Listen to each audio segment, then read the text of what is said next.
নমস্কার, প্রতিদিনের রান্নায় আরও একবার সকলকে স্বাগত জানাই। দেখুন, মাখা বেলা ঝামেলা ছাড়াই এত সুন্দর একটা টিফিন রেসিপি কিন্তু সহজেই বানিয়ে নিতে পারেন। বাচ্চাদেরকেও বানিয়ে দিতে পারেন। বাচ্চাদের টিফিনে এই রেসিপিটা একবার ট্রাই করে দেখেন, খুব সহজেই তৈরি হয়ে যায়। আর পুড়ে ঠাসা এই রেসিপিটা খেতেও কিন্তু অপূর্ব লাগে। তাহলে চলুন দেরি না করে শুরু করা যাক আজকের এই টিফিন রেসিপিটি।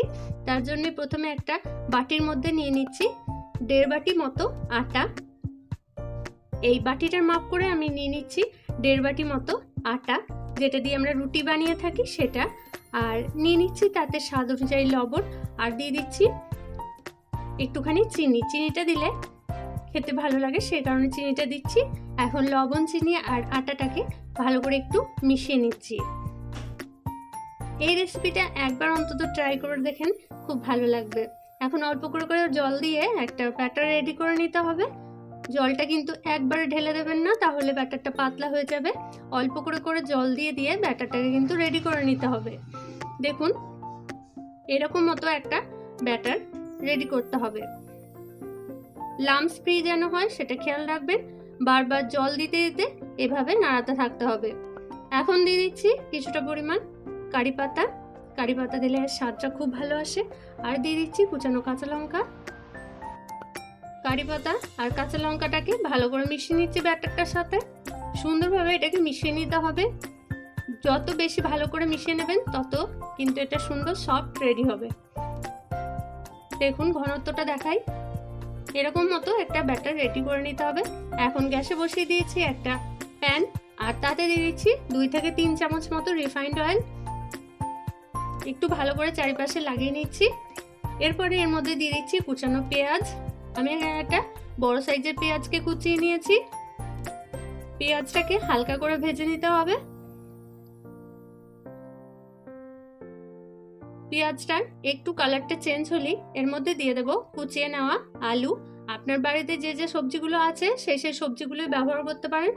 আমি এখানে গাজর আর আলু দিয়ে এই পুরটাকে রেডি করে নেব। এখন পেঁয়াজের সাথে আলুটাকেও ভালো করে মিশিয়ে নিচ্ছি।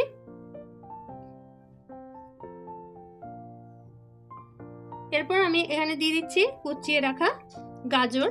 আপনার হাতের কাছে যে যে সবজি আছে সেটাই দিতে পারেন। বাচ্চারা কিন্তু সবজি খেতে পছন্দ করে না, তবে এইভাবে বানিয়ে দিলে সহজেই খেয়ে নেবে। এখন দিয়ে দিচ্ছি লবণ, আর দিয়ে দিচ্ছি একটুখানি হলুদ, আর আমি এর মধ্যে দিয়ে দেব একটুখানি কাশ্মীরি লঙ্কার গুঁড়ো। এটা দিলে কালারটা ভালো লাগে সেজন্য দিচ্ছি, তবে স্কিপ করেও যেতে পারেন, কোনো অসুবিধে নেই। এখন লবণ, হলুদ আর লঙ্কা গুঁড়োটাকে ভালো করে মিশিয়ে নিতে হবে। একটুখানি নাড়াচাড়া করলেই দেখবেন এর থেকে জল বের হচ্ছে। গ্যাসের ফ্লেমটা কিন্তু মিডিয়ামে রাখবেন, হাই করে দেবেন না, তাহলে সবজিগুলো পুড়ে যেতে পারে। তেলের পরিমাণটা কিন্তু অনেকটাই কম, সেই কারণে হাই করে দেবেন না, লো ফ্লেমেই এটাকে কষিয়ে নেবেন। এখন এর মধ্যে দিয়ে দেব কুচানো কাঁচা লঙ্কা। যদি ঝাল না খেতে চান সেক্ষেত্রে লঙ্কাটা স্কিপ করে যেতে পারেন। এখন ভালো করে কাঁচা লঙ্কাটাকে সমস্ত সবজির সাথে মিশিয়ে নিচ্ছি। তারপর ঢাকা দিয়ে 10 মিনিট মতো রেখে দেব। ঢাকা খুলে দেখাই, দেখুন সবজিগুলো কিন্তু অনেকটাই নরম হয়ে এসছে। পুরটা কিন্তু আমার প্রায় রেডি হয়ে গেছে। সবশেষে দিয়ে দিচ্ছি চাট মশলা। যদি আপনার হাতের কাছে চাট মশলা না থাকে আমচুর পাউডার দিলেও হবে। তাছাড়া যদি চান তো লেবুর রসও ব্যবহার করতে পারেন। এক্ষেত্রে স্বাদটা খুব চটপাটা হয়, সে কারণে যে কোনো একটা টক জাতীয় জিনিস ব্যবহার করেন, খেতে ভালো লাগবে। এরপরে সেই প্যানটাকে ভালো করে ধুয়ে নিয়ে আর একটুখানি মতো তেল লাগিয়ে নেব। তারপর সেটা টিস্যু দিয়ে মুছে নিয়ে আমি এর মধ্যে যে ব্যাটারটা রেডি করে রেখেছি সেটা হাতা মাপে 1 হাতা করে দিয়ে এরকম মতো রেডি করে নিচ্ছি। এই পরোটাগুলো কিন্তু মাখা বেলার ঝামেলা ছাড়াই সুন্দরভাবে রেডি হয়ে যাবে। দেখবেন একটু উপরটা শুকিয়ে এলেই চারিপাশ থেকে এভাবে ছেড়ে আসবে। আশা করি দেখে বুঝতে পারছেন কতটা সহজেই রেডি হয়ে যাচ্ছে। এখন যে পুরটা রেডি করে রেখেছি সেটাকে মধ্যেখানে দিয়ে দিচ্ছি, আর একটুখানি ব্যাটার এভাবে সাইডে লাগিয়ে দিয়ে মুখটাকে মুড়ে দেব। ব্যাটারটা একটুখানি দিলে সহজে মুখটা মোড়ানো হয়ে যাবে, সেই কারণে ব্যাটারটা ব্যবহার করলাম।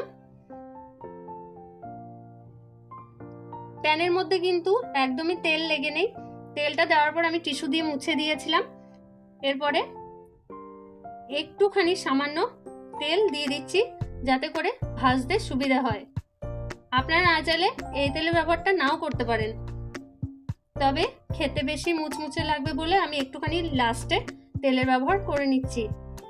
এভাবে করে একবার বানিয়ে দেখেন, বাচ্চাদের টিফিন বক্স কিন্তু খালি হয়ে আসবে। বাচ্চারা সবজি খেতে পছন্দ করে না, তবে এভাবে যদি বানিয়ে দেন বাচ্চারা কিন্তু সবজি অনায়াসেই খেয়ে নেবে, কোনো রকম অসুবিধা হবে না। বাচ্চা কেন বলছি, বাচ্চা থেকে বড় সকলেরই কিন্তু ভীষণ পছন্দ হবে। দেখুন ওপরটা অনেকটা শুকিয়ে এসছে। এখন এভাবে সাইড থেকে একটু চাপ দিলেই সহজেই এটা উঠে আসবে, কোনো রকম অসুবিধা হবে না। তবে প্যানটা ননস্টিকের ব্যবহার করার চেষ্টা করবেন, সেক্ষেত্রে ওঠাতে অসুবিধাটা একটু কম হয়। দেখুন একইভাবে আমি মুখটাকে মুড়ে নিচ্ছি।